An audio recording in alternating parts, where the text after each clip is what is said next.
Everyone's been talking about selling digital products, and there's a lot of advice out there. And unfortunately, a lot of it is not so good, especially with the rise of AI. A lot of digital products, strategies that we had in the past, they have changed because now people don't want AI slop. They want real stuff that actually moves the needle. And so we're going to talk about that today. I have helped hundreds of businesses. I've helped consultants, coaches, anybody that's selling courses, memberships, ebooks, digital products, and that type of thing. So listen up. We're going to go through what we're seeing right now that works in 2026 and beyond. Here's what most people do wrong right out of the gate. They see some product and then they literally copy and paste the entire ebook, or they'll see somebody's course and they maybe even pay for it and take it and try to do something very similar. That doesn't work because that person's personality is probably what made that course good. That ebook is already out there 50,000 times. So here's a better approach. Start with what you know. I know this is not some like crazy marketing strategy, but it is what's going to move the needle for you. If you have a solopreneur kind of business and you need to get clients, what are you good at that your clients are going to want to buy? So for me, right, I have 25 years of marketing experience. I say that over and over and over again because that shows authority in this industry. I've been around, I know what moves the needle. I have done marketing for companies like Ogilvy, American Humane, so companies that need a good marketer, and I was working there. What do you have that's good? Maybe you had an Instagram channel that went crazy good, or maybe you had a TikTok that went viral, or maybe you are a teacher. Anything that you're good at or passionate about or something that you've nailed yourself, that is what you take into each digital product, because what your specialty is going to be different than mine. Even if you and I both worked 25 years of marketing and we're both marketing consultants now, we'd still have a different personality. Something would be different about us that you and I would not be selling it the same way. You need to show that you can solve a problem that your potential client has, whether that's a $27 ebook or whether that's like a $500 course or a $97 a month membership, like my Impact membership. You need to do something that makes sense to your client where they're going to be like, oh yeah, she gets me. Yep, I need her to look at my work or whatever it is that you're doing. Now you figured out what you're good at and what you're selling. Now look at the courses that are already out there. Now look at the memberships, look at the digital products, and then see what's missing. I'm sure there's something that when you take a course, you're like, oh my God, they should have also covered that. Or if you're looking at an ebook of your competitors, you probably see something that you could improve. And that's what I want you to do. I want you to improve it in your way, with your frameworks, with your knowledge. Pricing is where a lot of people lose the sale. And I'm going to be honest with you, pricing is a struggle for me. I like to underprice everything that I'm doing because I like to help people. And so if you're a bleeding heart like me, you're probably underpricing yourself. If you're not like me and you're more into like, let's make the sale, let's hustle, go you might be pricing yourself too high, but no one's going to buy it all. So you have to find that sweet spot in the middle. The only way to figure out what you need to do and what you need to charge is what is the transformation that you're giving them. If you're giving them a transformation that they're going to become a better cupcake baker, it's probably a lower priced item. Or if you're giving them like, I don't know, you're teaching how to do YouTube and you guarantee they're going to get 100,000 views and they're going to start making $10,000 a month on YouTube, that is going to be a higher value. Look at your competitors, see what they're doing, and then figure out, is your value more than your competitor's product or is it less? And then you price in that area. So the way I like to look at it at pricing, if you're in the $27 range, $47 range, then that signals that this is a quick fix product. If you're in the $297 range, $300 range, or maybe up to $400 or $500, you're saying this is a solid solution. If you're thousands, anywhere 1,000 and over, this will change everything. That's the kind of product that you have. I recently took a course, $6,000, and it did. It changed everything.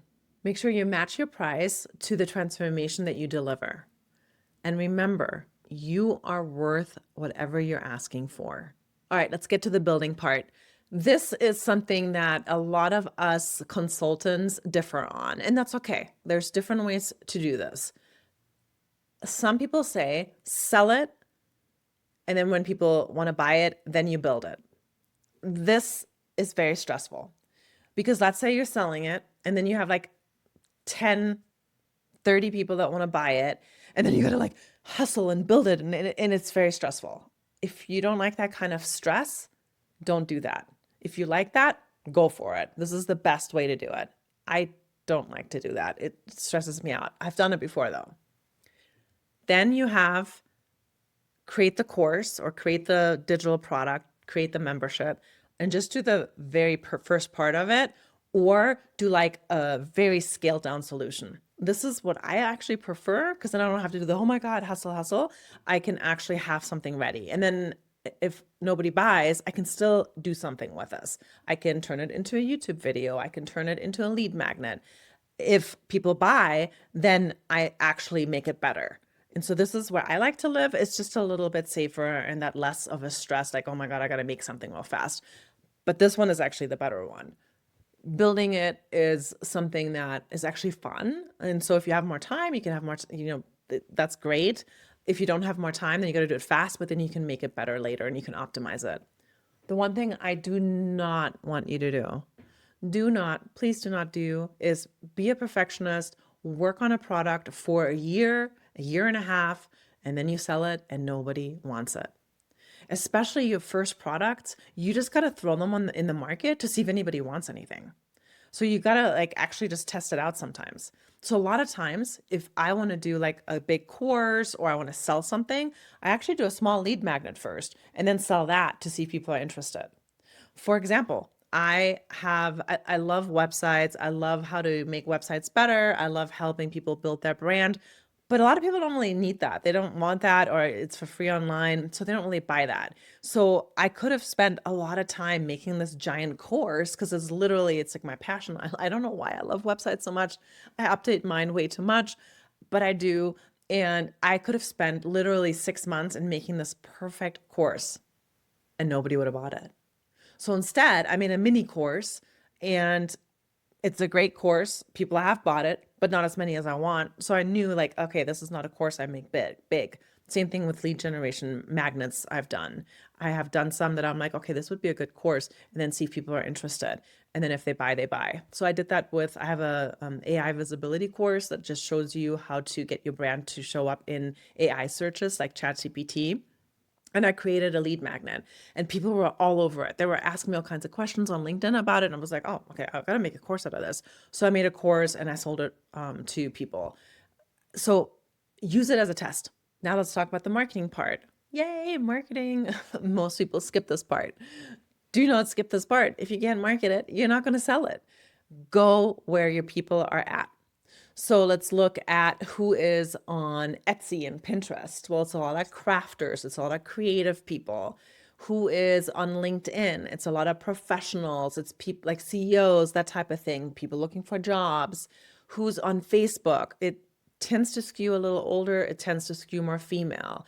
Who is on Instagram, right? A lot of people on Instagram, very visual. A lot of generations are on Instagram, so that's really good. And then who's on TikTok, it skews towards a little bit younger folks. So figure out where they are, and that's where you want to hang out. I would find it very strange if your audience is on all of them. Most likely there's one that stands out, and that's where you want to be.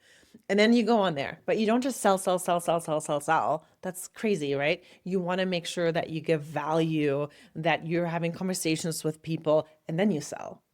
Content marketing is your best bet, whether that's YouTube videos, Instagram reels, TikTok videos, whether that is Facebook posts, or maybe you're on Substack and you're blogging, or you have your own blog. Whatever it is, organic content is for free.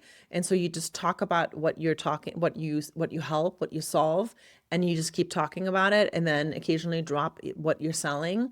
For example, in YouTube, in my description, I have always a link to something that I'm selling, always. I also always have a link to something that I'm giving away for free. Some people aren't ready to buy, but they'd love to get free stuff. So I want to give them free stuff. Here's the truth about digital products.